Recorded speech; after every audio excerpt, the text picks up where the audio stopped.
The most interesting guests in the music industry, entertainment, art, and politics step into the studio for Turning Point with Frank MacKay.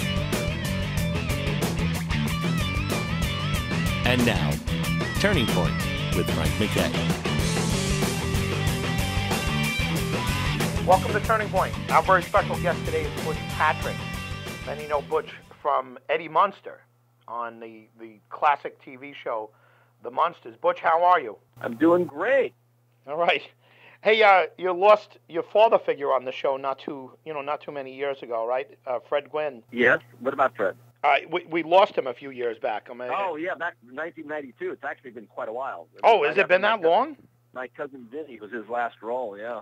No kidding. Oh, so scratch that. We lost him a while ago. Were you close to him at the end?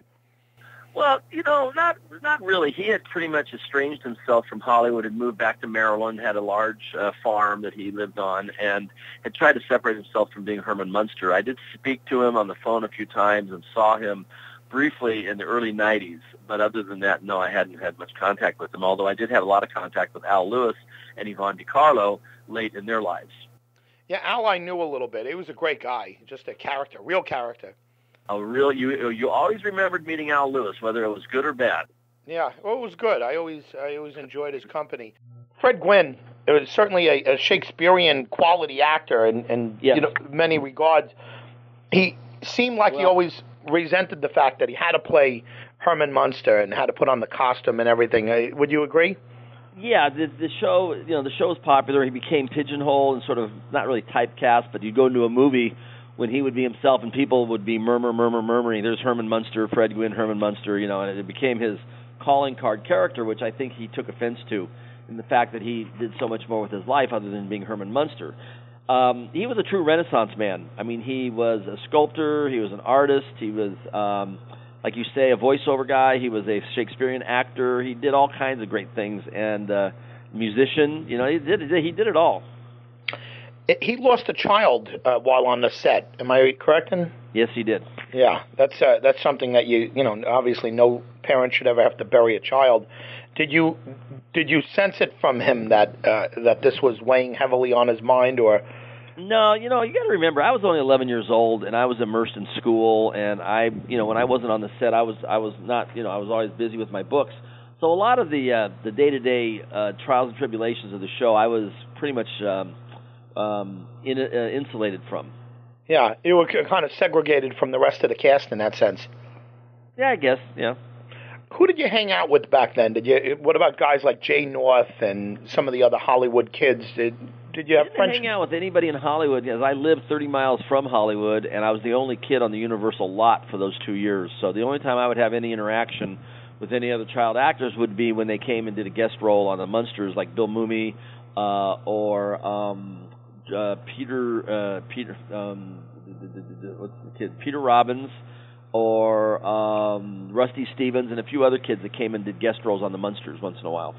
How many times a year were you shooting, or how often during the year? We did 39 weeks the first year, which was pretty much a full plate, and 31 weeks the second year. Wow. I mean, did you hate this? No, not at all. You were kind of segregated from the other kids. You didn't feel like you were missing out on this.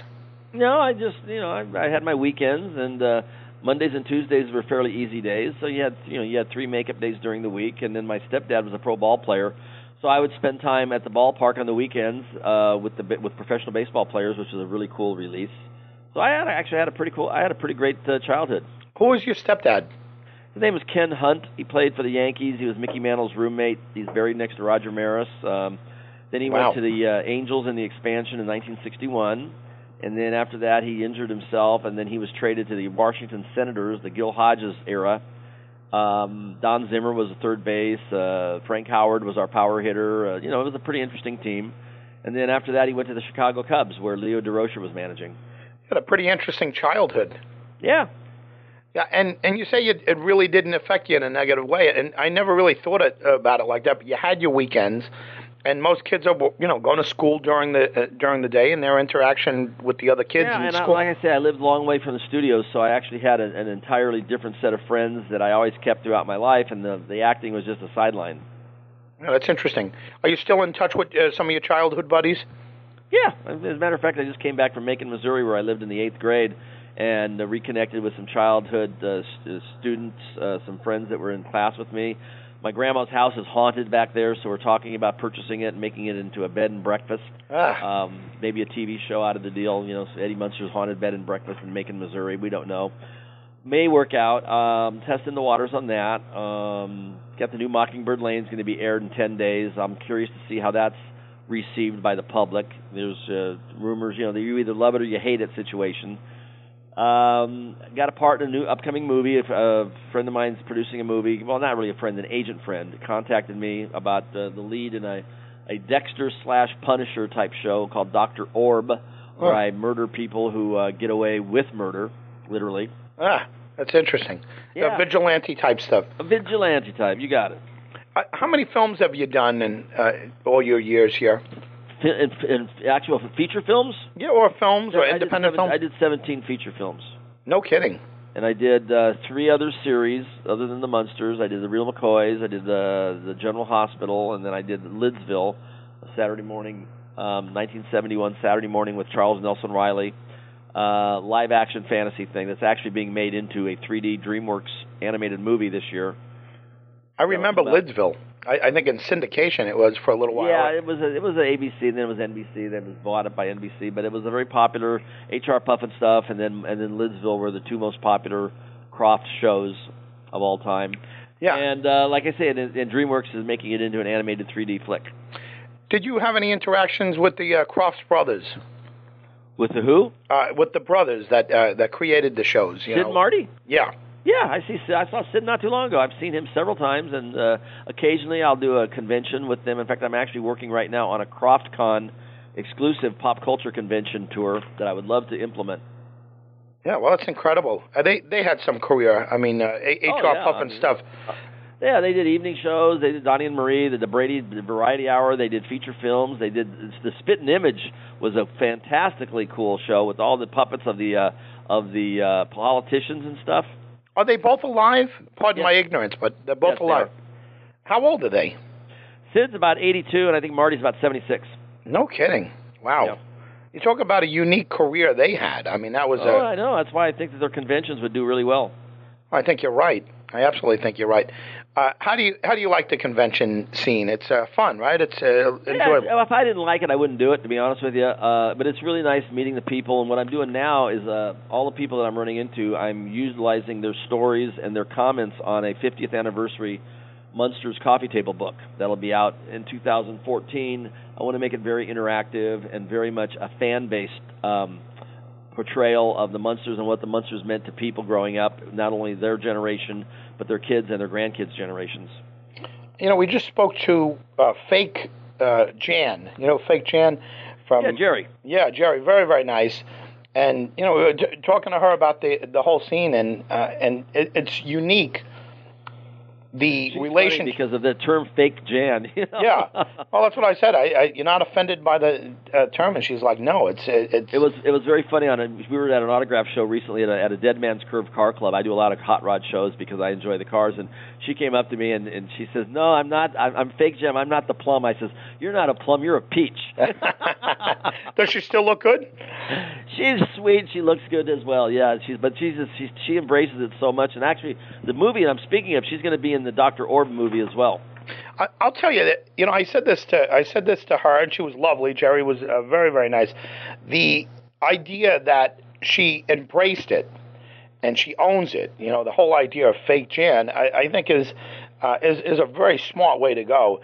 In a different sense, Adam West has made a huge, monstrous career out of the pop culture movement that's going on. That's you know, next to nothing. I mean, if you look at history, I can't think of anything that compares to pop culture the way it's being embraced now. I mean, it's just... I know it's one of the things that I started doing when I was doing the shows. The Munsters falls into a very unique category. There's about 5 definite definite genres that I could go to shows at. We were huge merchandise, a lot of toys, a lot of collectibles, so that's one. Yeah. Then it was horror sci-fi, that's 2. Then we got the hot rods and car shows, that's 3, because we had the cool hot rods. Yeah. Number 4 is you have pop culture just in general. And then number 5, you have your straight autograph shows, which is just Hollywood in general. I mean, it really falls into a lot of, and you have Comic Cons. I do Comic Cons and things of that nature because there were Munster comic books and anything to do with pop culture. The 60s, 64, 65, 66, the greatest years of pop culture happened to be our 3 years. Yeah, that's unique. I've never actually heard it laid out that way, but you're absolutely right on. I mean, that's the neat part about that is I do 3 or 4 of each a year. I don't wear out my welcome, and I don't go to the well too often, and yet it keeps me busy, and it's perfect for me because it allows me to interact with the fans, which helps the book. And it's fun. It's a travel. You get to see the country. You get to catch up with old friends from all over the world, and at the same time, you actually make a few bucks. It's kind of like my residuals. Yeah. I don't get rerun money from anything from pre-74. I look at this as it's kind of a residual process, and that's why I like it. Well, yeah, that's a great way to look at it. We're here with Butch Patrick. Turning Point with Frank MacKay returns right after this. Welcome back to Turning Point with Frank MacKay. We're here with Butch Patrick. I think also you're an interesting study in the idea of the changing of television and the way that the performers were treated. And you mentioned pre-residuals. I think even the folks on Gilligan's Island didn't get much on residuals, right? And right, those shows were played constantly. But once you got past that certain point, and I don't know what year it was. I'll ask you. You're probably an expert on that. Well, during the pre-residual era, it was, first of all, they didn't have syndication at all.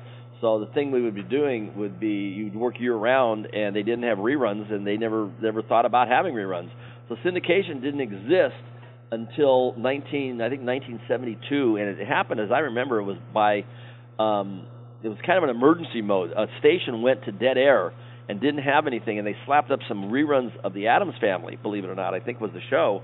And they noticed that people watched it intently and liked it, and they said, well, wow, if they enjoy watching reruns of old shows, imagine the money we could save by showing shows that we already have in the can, no production costs, and we can still charge advertising revenue.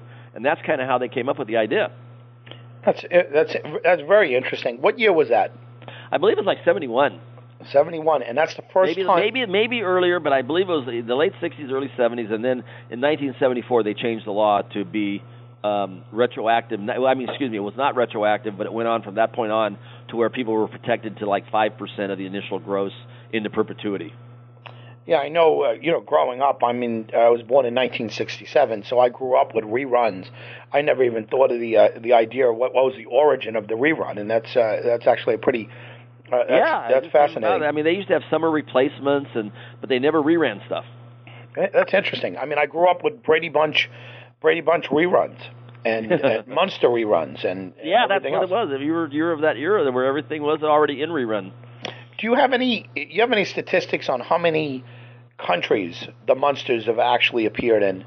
The number that I've seen in print is 44. 44. That's amazing. Just amazing. It's very big in South America. They love the vampires. Los Monstros, real popular. Although I get fan mail from all over the globe. European market's really solid. Australia loves it. And as far as I don't know too much about the rest of the Asia, this or that. I know Asia loves Western culture, pop culture, because Erin Murphy, a good friend of mine, goes Tabitha from Bewitched, as you might recognize the name. She goes to Japan often, and they really adore her over there. She's like Jerry Lewis in France. No kidding. That's funny. Yeah, actually, she was an adorable little girl, and I don't know. Did she do much acting as she got older? I don't think so, because I would have probably noticed had she continued to do more acting. I'm sure she did a bit, but she was raising a family. She's got 5 or 6 kids. Yeah.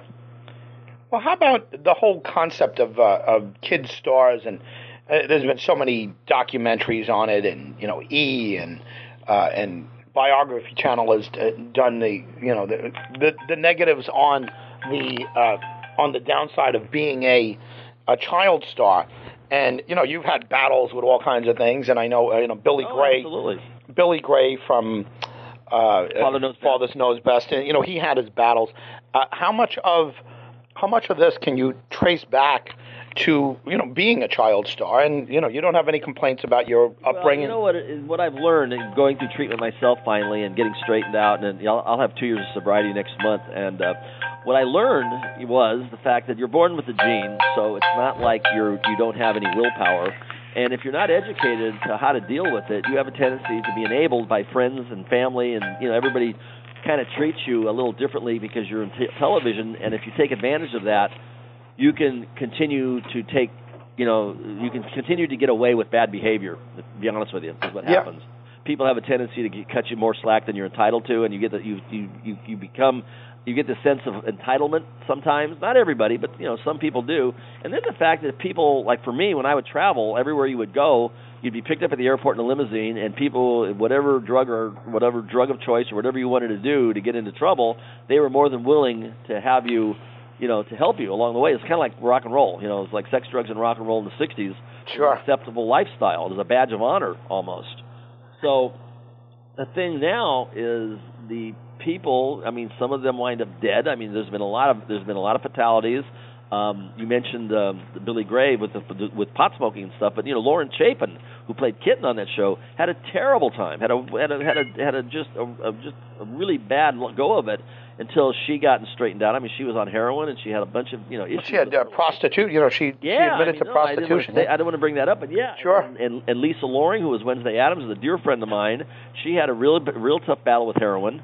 And is much better now. But anyway, the thing is I don't believe it's the industry, to be perfectly honest with you. I think being famous helps, no doubt, because the industry doesn't really create anything. It's just people in the industry that allow you the latitude of being Dr. Feelgoods for Elvis and Michael Jacksons and this and that. The people that are supposed to be watching out for you have a tendency not to. Dana Plato is a perfect example.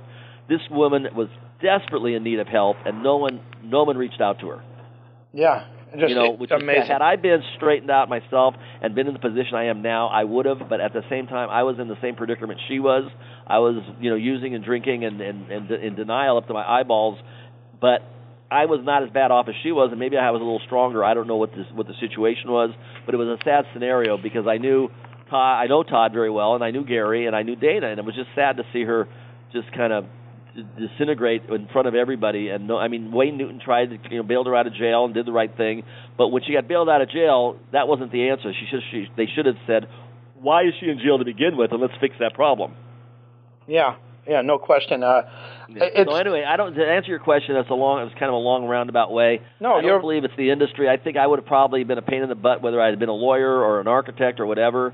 The thing is you're born with the gene, and if you don't learn how to deal with it and address it, then the industry has a tendency to give you a green light for bad behavior. I think you touched on some important stuff there.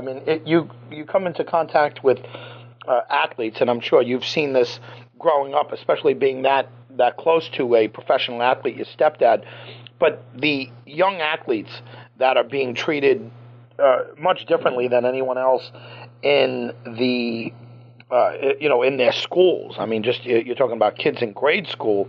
If they look like they can, run the ball, better than anyone else, or hit a ball harder than anyone else. There are a couple of things that are different in society, huge differences between the 60s and today. Number one, my stepdad made X amount of dollars, and I actually made more money than he did, which was in the mid $30,000 range. So it wasn't like you were making 400 times as much as the average guy as athletes do today. There wasn't that big of a window. A lot of the ball players back then had winter jobs. They were consultants. They were car salesmen. They owned car dealerships. They had another form of income because baseball hadn't broken the $100,000 a year thing. Yeah. At that point, I think Mickey Mantle was the first one to do it. Yeah, I was going to say your stepfather's roommate broke that. So that was one of the deals that was differently. And today, acting is a lot of times, and even though back then it happened, but not as much as today, that parents are living vicariously through their children.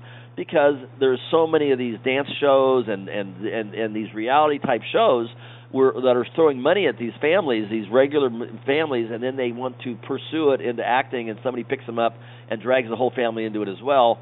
That has a tendency to really screw one's kid's life up much more than the actual working on a set in a controlled atmosphere is one thing, and getting a tutor and getting a good education is one, but being these reality show based situations where they're actually wanting bad behavior for ratings is quite different.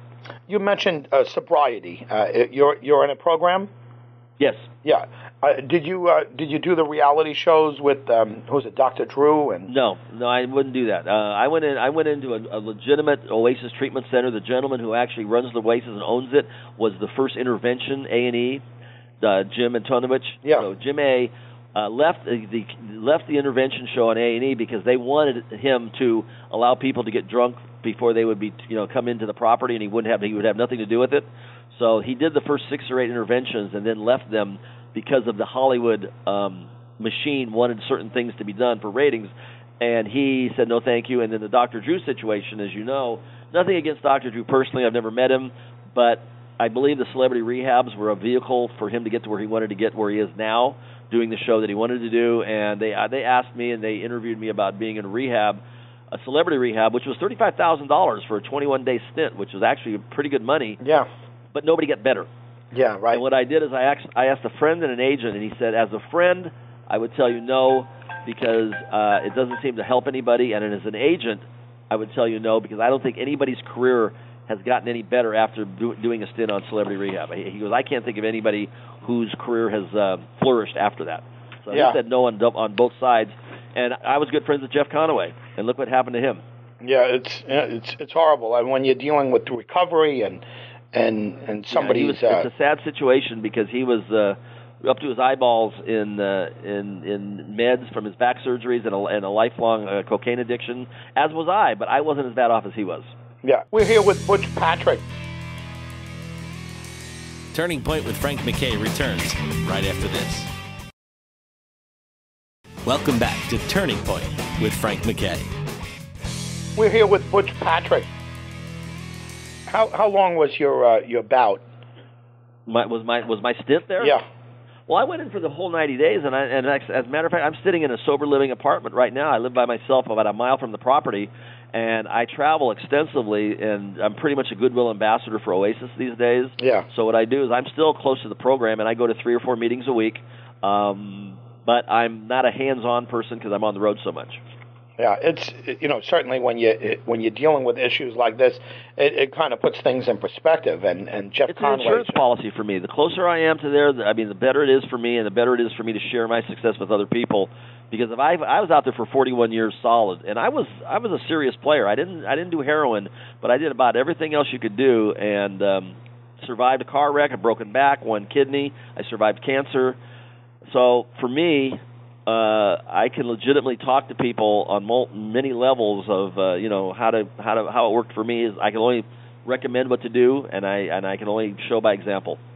When you go to the Comic-Cons and different shows, it seems like, and again, it seems like a different crew of people. They're more, the computer tech nerds and that type of crew. I mean, and I'm sure there's drugs everywhere, but it doesn't seem like a high-end drug crowd. Well, you know what it is? It's a different kind of drugs. When I was growing up, it was pot and drinking and cocaine and this and that and powdered cocaine. Today, it's pharmaceutical drugs, designer drugs. Most kids can go in most. If they went around to let me put it this way: if a kid was looking for Oxycontins or Valiums or Klonopins or any of the drugs that are today Xanax that they're looking for, there's a very good chance that somebody in their immediate family has them in their medicine chest. Whether it's a grandma or an aunt or an uncle or a parent directly, they have them in their medicine chest. This country is totally prescription crazy. We're like 20% of the world's population, and we take 80% of the prescription drugs. Amazing. It's so upside down. Yeah, it's amazing. Look at the Michael Jackson. That we have at the treatment center is it's not an alcohol. I mean, we have our alcoholics. Don't get me wrong; it's part of the problem. But our main problem is prescription drugs. Kids that are on opiates. Did you follow the Michael Jackson trial? The Michael Jackson what? The trial. The trial of. Yes, I did. Yeah, I'm talking about his doctor's trial, not the. Yeah, I mean the same thing happened with Elvis. I mean people don't say no to him. I mean Paul Peterson, who's a huge advocate for his minor consideration. Donna Reed show, right? Pardon? The Donna Reed show. Donna Reed show. Jeff Stone. He's formed the Minor Consideration, which is a watchdog committee for kid actors now and then in Hollywood. And he was an alcoholic who got himself straightened out. And I asked him one day. I said, "What do you attribute all this to, Paul?" And he says, "Nobody ever tells these people no. If someone would have said no to Michael Jackson, he'd still be alive. But because he's Michael Jackson, he just surrounds himself with yes men. Yeah. Same thing with Elvis. We're here with Butch Patrick. Butch, talking about your life and talking about your career as an adult, what was the turning point in your life? What was the turning point in your career? Well, the turning point for when it went bad was I did a movie in Brazil in 1969, 3 months with no teacher and no parent down there, and I could pretty much run amok. As my sister says in my acceptance ceremonies when I get my chips, she says, I left as Richie Cunningham, and I came back as John Lennon. Oh, jeez. In 3 months. So that was my summer of 42, was the summer of 69. Yeah. And as far as the turning points recently, the November 21st of 2010, when I entered the Oasis Treatment Center and accepted a role of learning why I was where I was at and trying to become part of the solution and not part of the problem, was a turning point for me. Well, listen, congratulations on your recovery, and thank you. And best of luck to you on this. And we do want to mention the Monkees convention. Oh, please do. In fact, bring that up because I have a very good story about the Monkees. That's a good one. Yeah, let's do that. In March of 2013, there'll be a Monkees convention, and it's probably the first big one since the death of Davy Jones. And go ahead, Butch. Well, I did a Monkees show when I was the Beatles came on the set of the Munsters when obviously I was 11 or 12 years old, and I missed meeting them, and I was devastated. Nobody even got me an autographed picture. They were there. I missed them. I go, oh my God. I guess I had gone home early that day. They came on a Friday night. They were working late. One thing led to another, but I never met the Beatles. So about 2 years later, when the Monkees were on TV, they were damn near as big as the Beatles in America. I mean, they were huge. They had a TV show. They were like really big players. So I got an interview. And I went up for a Monkees interview, and I got the part, and I came home, and I told all my friends, because normally I wouldn't mention anything about this to my peers, but the Monkees, that was a different story. And I wound up doing their one and only Christmas show. It's a really good episode. A lot of camera time. I'm interacting with all the Monkees themselves, having the time of my life. And now they have these conventions, and I've seen Mickey many, many, many times, and Peter many times, but Davey, I'd only run into a couple times since then, once in Chicago 20 years ago, and I was just at a show maybe 2 months before he passed away. I think it was in February or March. And for some reason, I went over and I'm talking to him, and I was going to see him in 2 months. I was going to say, I will see you in 2 months at this other convention, at this car show. And for some reason, I took a picture over to him and asked him to sign it for me. And I never do that. I very rarely ask people to sign autographs. But for some reason, I was compelled to do this. And 2 weeks later, he passed away. Oh, boy. So I have a picture of him signing a picture for me, which I will treasure forever. But if you want to come out and meet me, or Jan, or Jerry. What does she call herself? Fake Jan. Fake Jan or myself or other people that have something to do with the Monkees. It's going to be a great convention for a good cause. Please come out and join us, and it'll be a tribute to Davy Jones. And he was really a talent, a wonderful guy. He was always pleasant to the people, and he will be missed. We are speaking with our special guest today and still is, Butch Patrick. And Butch, we hopefully will see you all at the Monkey Convention. And Butch, congratulations on being a big part of pop culture history. Thank you. I'm glad I could help. Our special guest again, Butch Patrick, otherwise known as Eddie Munster. Next week we'll be back here again on Turning Point. Thank you, Butch. Thank you. Turning Point with Frank MacKay is brought to you by Herman, Katz, Congemi & Klein, Duffy & Duffy, Gold Coast Bank, Heartland Business Center, Morgan Stanley and Smith Barney of PC Wealth Management, and the Hagedorn Little Village School in Seaford, New York. Turning Point with Frank MacKay was produced by GVP Digital Media in Ronkonkoma, New York. Executive producers Frank MacKay and Harry Oates. Associate producers Kristen and John MacKay. Audio and studio engineering Brittany Fergo and Francis Kazmarek. Hotel and accommodations provided by Ohika Castle Hotel and Estate in Huntington, New York. Transportation services provided by Mark of Elegance Limousine in Hauppauge, New York. Catering services provided by Cella Bagels of Selden, New York.